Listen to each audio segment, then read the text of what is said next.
5 places d'écart, mais seulement 3 points de différence entre Amiens 17e et Dijon 12e. Amiens qui reste sur 3 défaites lors des 4 derniers matchs doit absolument retrouver le goût du succès à la maison. Dijon aussi de son côté est en difficulté après un début tonitruant au mois d'août.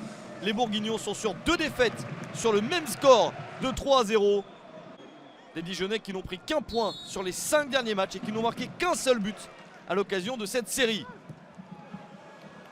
Il est donc curieux de voir laquelle des deux équipes va prendre les devants, et c'est Dijon, la première équipe en action avec Naïm Sliti tout d'abord. Puis ensuite cette opportunité avec un tir très au-dessus de Benjamin Janot. Et ce sont bien les Bourguignons qui dominent la première période.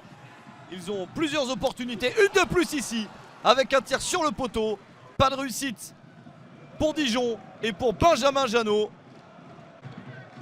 Amiens a mis du temps à se réveiller dans ce match et commence enfin à trouver quelques solutions, notamment sur ce coup franc obtenu par Moussa Konaté. Une petite stratégie pour mettre en position de frappe Saman Golos. Et le 1-0 à la 39e minute grâce au but superbe de l'international iranien.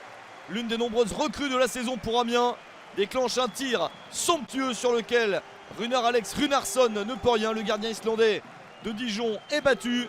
3e but de la saison pour Golos. 1-0 pour Amiens, c'est le score à la mi-temps.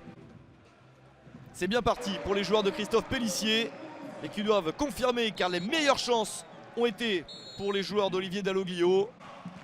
Et en seconde période, Dijon fait tout pour revenir. Avec Haddadi, l'international tunisien sur le côté, peut servir son compatriote Sliti. La balle dans la surface pour Janot, puis ce tir cadré mais trop mou pour battre Régis Gürtner. Une chance de marquer pour Wesley Saïd. Il manque encore quelque chose à Dijon pour ramener au moins le point du nul et de nouveau débloquer son attaque complètement enrayée.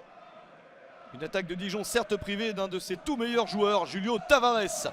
Yoann Gourcuff est entré sur le terrain à la place de Benjamin Janot à 20 minutes de la fin.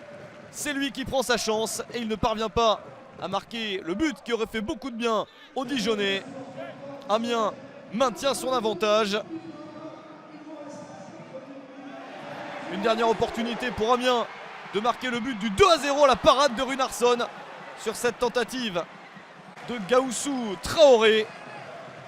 Pas de but supplémentaire dans cette rencontre. Et Amiens a réussi à tenir son résultat. Victoire d'Amiens 1-0 contre Dijon.